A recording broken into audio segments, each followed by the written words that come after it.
What does the life of an intern look like at Fruit Cove Baptist Church? Living with your parents. Do you are you just getting coffee all day for people? I've never gotten somebody's coffee. No. Okay, so we need to make that happen. Dang it.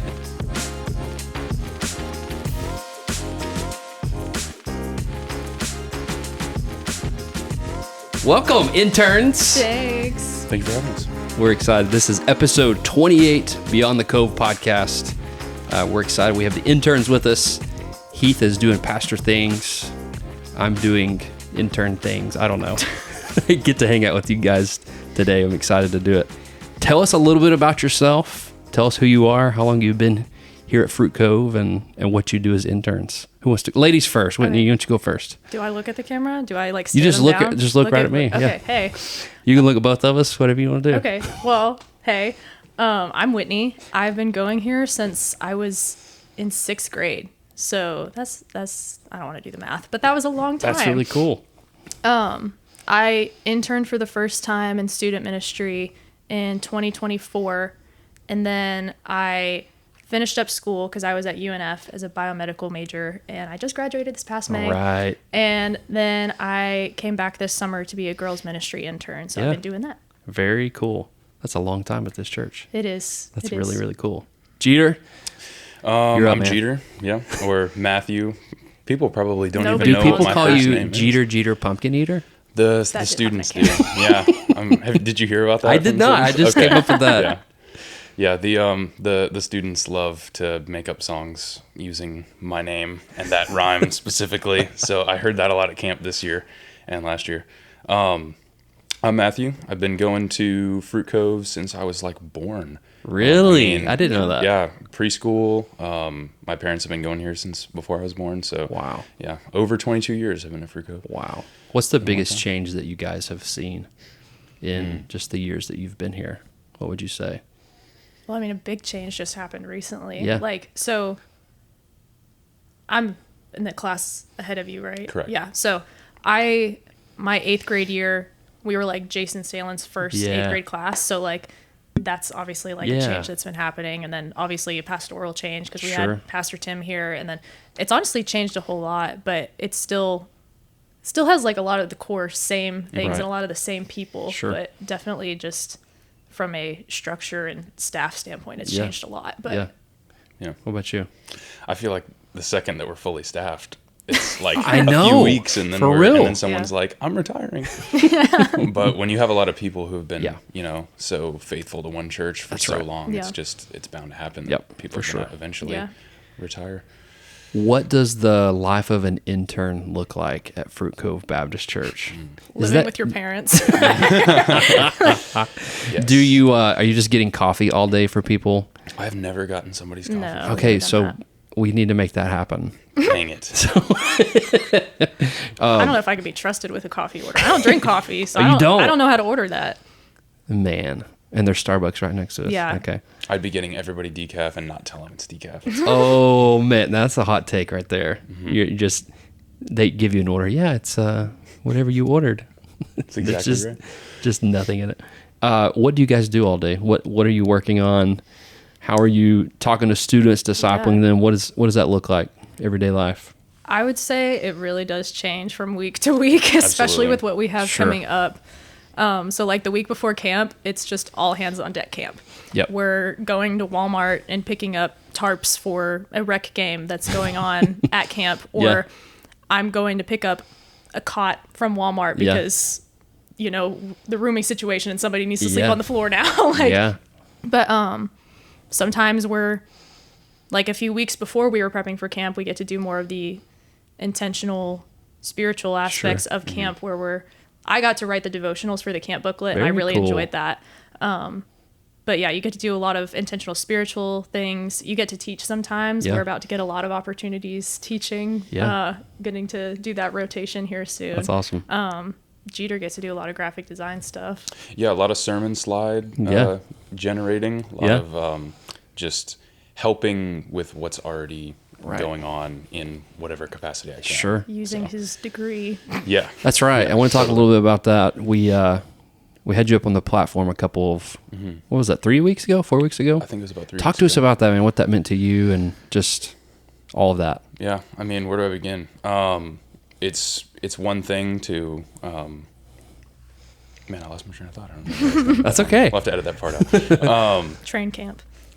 It's stuck in my head. I think of trains after our meeting.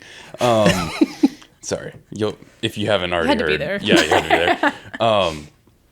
I mean, it's such a great thing to be encouraged by, pastors and so many people that I've known for so long in my career, and helping me to interpret, what is God's calling on my life, and for them to not only be encouraging me, but to be offering to help in however whatever way they can. It's really a blessing, and to be a part of something so momentous like that was just awesome. I mean, my family personally has known Reverend Ragland for forever. Yeah. I mean, he performed the funerals for both of my dad's parents. Wow. I mean, it's been many years. That's awesome. So what does that look like moving forward? What's your education look like? Lord willing, seminary in the fall of this year. Yeah. Probably starting online. Yeah. I don't know if I'll end up moving to campus at some point, depending on where I go. I'll have to see if and when God calls me to move there in person. Yeah. Just using this time and this season to really just learn as much as I possibly can. Yeah. Obviously, I'm getting a lot of firsthand ministry experience here, but theology, apologetics, just the whole scope of Christian education, as much as I can learn while I'm young. Yeah. What would you guys say would be your biggest thing that you have learned being an intern? What would you say, Whitney? Putting you on the spot. Yeah, Come on, man. No pressure. I would say, so the biggest lesson I've learned. Yeah, while either a being here? life lesson or ministry lesson or just in general. I would say, now this is actually a Karen Roy quote. Okay. And she's our women's minister. Yeah, here. yeah. She's always encouraging me, keep the main thing, because it's very easy to get overwhelmed with all the little details of everything that's going on, or things that fall through the cracks and things where you feel like you didn't do your best, or sometimes you have situations where people are telling you that you didn't do your best because it's just, we're broken people in a place that's supposed to be, I'm a biomedical major, it's supposed to be like a hospital here where a bunch of sick people are all in one place. It's very easy to get discouraged, but I would say the biggest lesson that I've learned here is keeping the main thing, and the main thing is the gospel. We're not here throwing parties for people. We're here creating intentional events and spaces for people to come meet Jesus, and for people who know Jesus to be renewed so that they can go and tell more people about Jesus. That's great. That's good. What's your biggest life lesson you learned? I'm going to need a second to think about that. Well, and you too. I mean, if you're going into seminary, you're wanting to be a pastor, you want to be in ministry. So there's obviously all this firsthand stuff that you're learning and seeing. And I think for me, growing up, I did a short time internship with youth worship at my church I grew up at. But the thing that I learned the most was just being there for the kids. For me, that was it. Just being there for the kids and being authentic. I learned that really young, and I think people get tired of seeing the fakeness of putting on the mask and coming to church and putting my Sunday's best on and acting a different person during the week than I am on Sundays or Wednesdays. So that was for me, but what would you say would be yours? I mean, probably just you never really know how big of an impact you're going to have on somebody's life.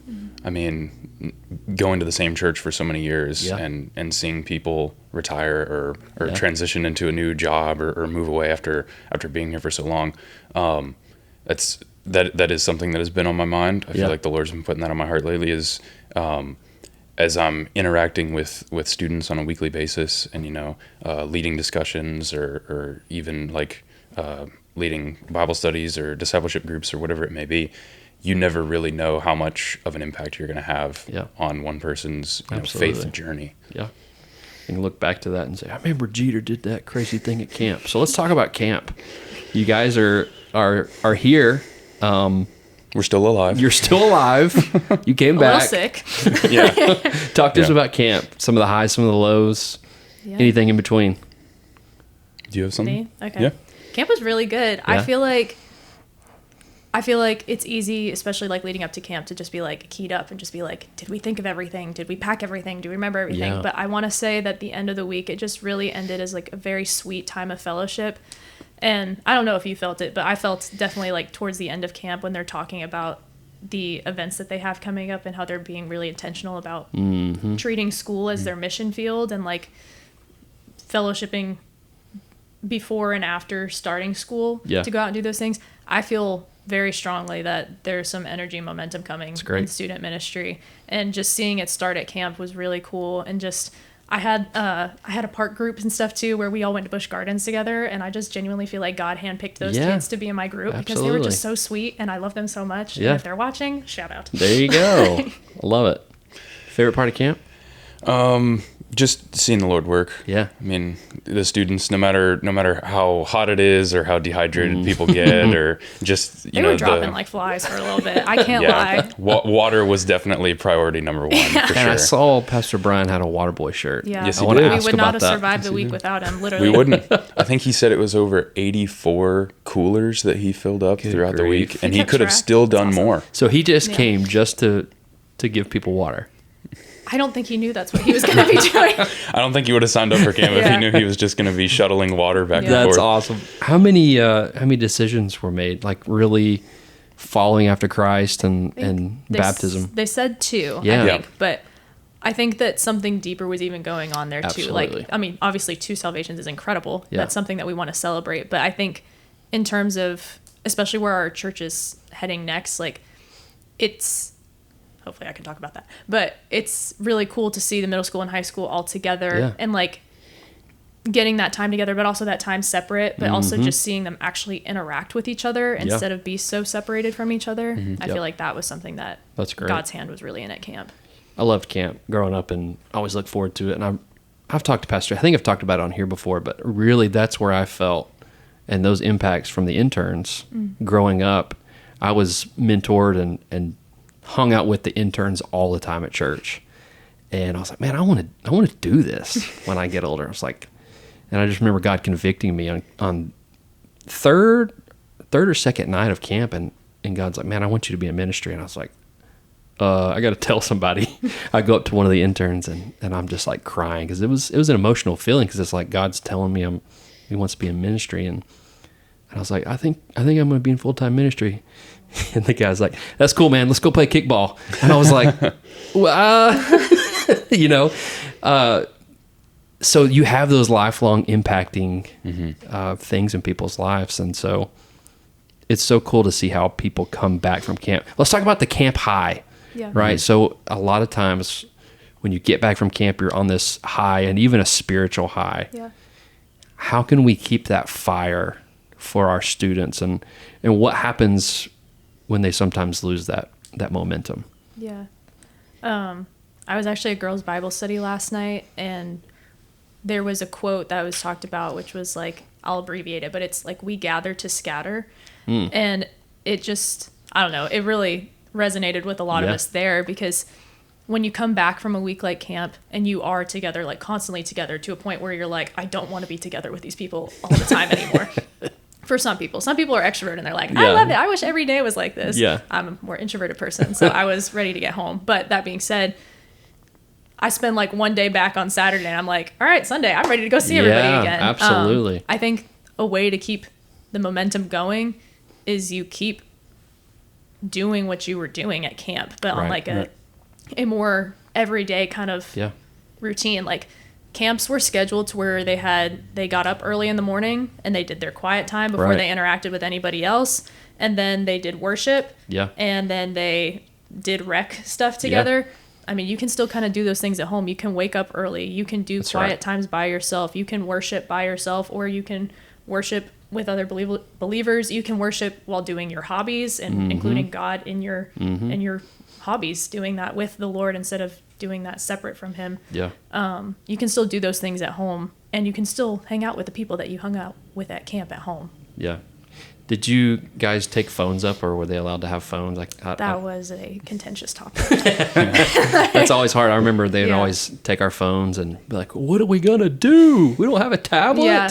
We don't have a phone." It's like, no, you'll be okay. And I think that's part of it too. We get so bogged down with the everyday life of, all right, I'm gonna do this. I've got this. I've got that, and then we have this phone that distracts us so easily, which could be a tool to be used for the good, but sometimes it's mainly just distraction. Yeah. I want to go into an embarrassing moment. What has been a funny or embarrassing moment? Jeter's already laughing. He's already got some. I want something funny or embarrassing. It can be about you, your ministry. It could be anything at all. Let's break the ice here a little bit here.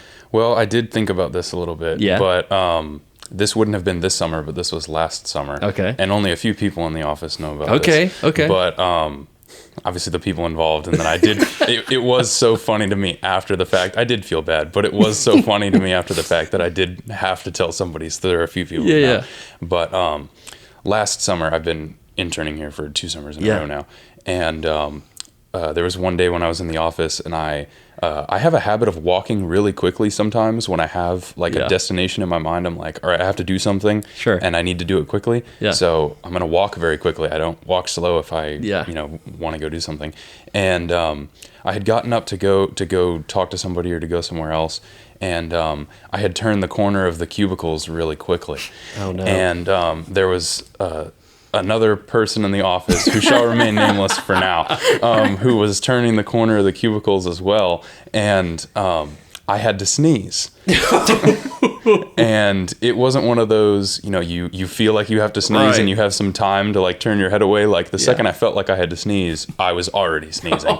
And so I turned the corner of the cubicles, not expecting to almost bump into this other staff member, and just sneezed on them. Oh my goodness. And I felt so bad. Yeah, I felt so bad. I did apologize, and the person was okay. I offered them a tissue, but they said they were fine.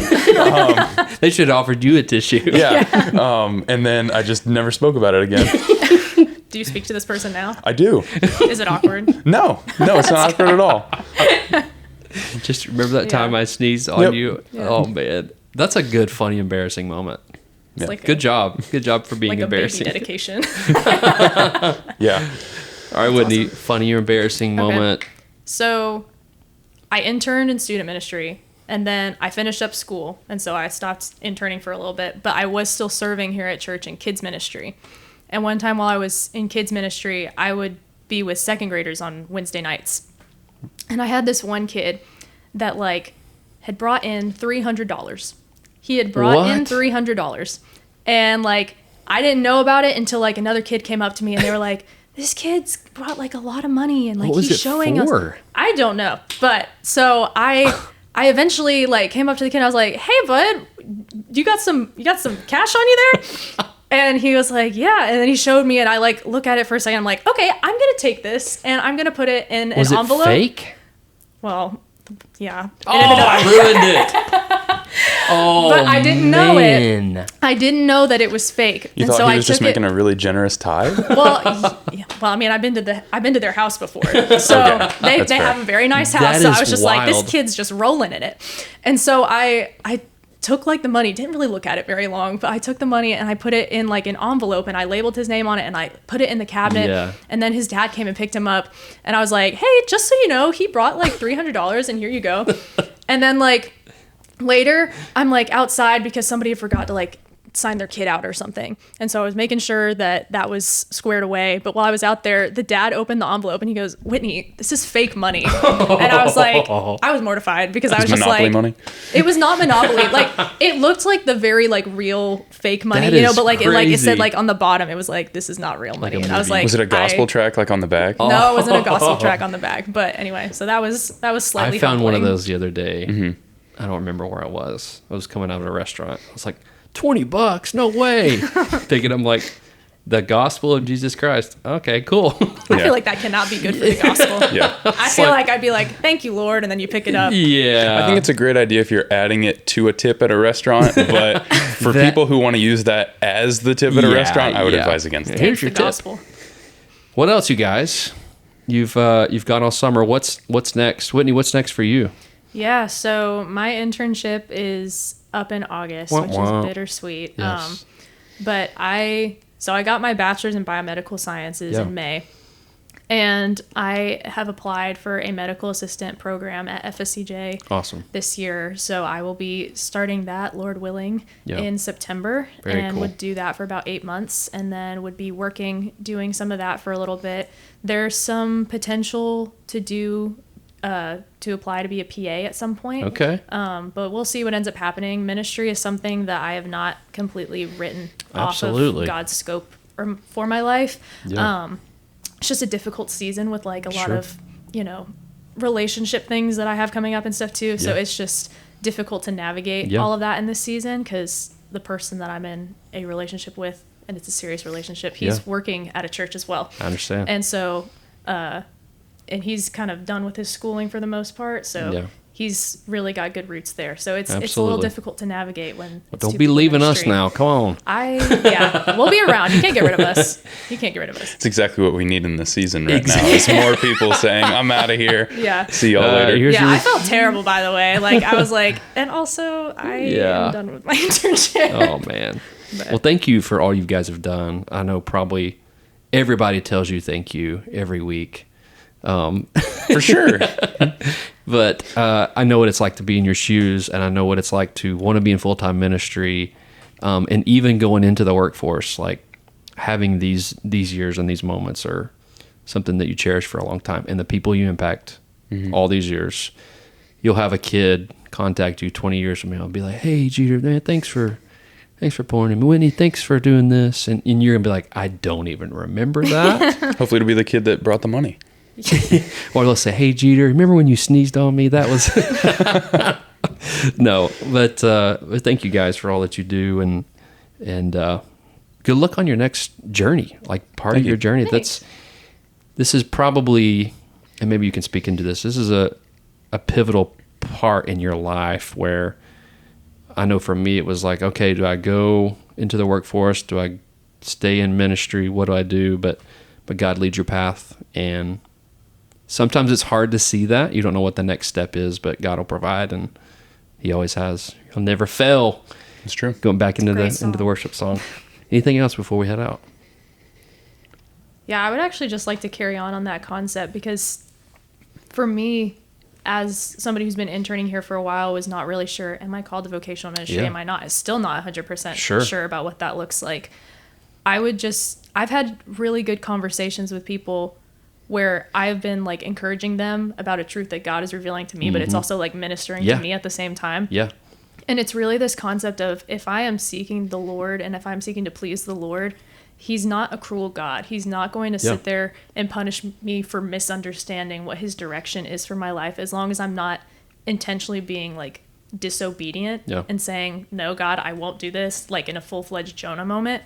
I think that there's a lot of grace in if you're seeking the Lord and you don't know what to do. Yeah. The Lord gives us wisdom and free will to choose, and if He doesn't want us on that path, He will direct us off of it. That's good. So Absolutely. I just hope that encourages somebody who might feel paralyzed by making a decision. Yeah. And even too, you're going into the mission field if you do end up deciding to go into the secular world and working medical field. I mean, that's a ministry in itself. So, and that's something, being in ministry, you don't get to do a lot of, that people that are working in the workforce get to do, is have that one-on-one, hey, being able to minister to people, and you're a missionary in your workforce. And sometimes it's easy for like, oh yeah, of course the pastor is going to try to minister to you or try to share the gospel. Of course you're going to do that. You're the worship guy. Yeah. It's a clandestine operation. I know it is. And so I think that's something that some pastors really envy about the workforce. Is like, man, I don't get to have that and be able to minister to people in that way. We got 2 minutes left. Anybody, anything you want to say? Anybody you want to make fun of? You want to make fun of Pastor Brian while we're here? So yes, please do your impression. It has to be like organic. In conversation. Yeah, I have to do it in response to somebody else. Okay.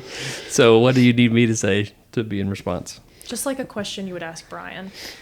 A yes or no question. Hey Brian, are you going to camp this year? Actually, yes, I am going to camp this year. Pastor Brian, that was for you, man. Oh, that was good. That was a really good one. Thank you. That was a good one. That was really, really good. That's a good way to end. When you work with somebody for a long time, you can develop a pretty good impression of that That's person. right. You can tell we have fun here. You can tell we pick on each other. If we didn't pick on each other, it means we don't like each other. So. That's true. It's a family. This is episode 28, and you guys get to tell them bye. So each of you look into the camera and tell them bye. One at a time. Bye. Thank you guys for joining us. Have a good one. Thank you. Very good. We'll see you next time.